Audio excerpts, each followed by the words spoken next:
చక్కని సీతకి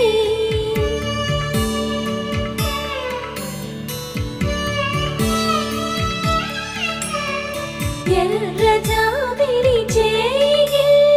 రాముడేడని అడుగుతుంటే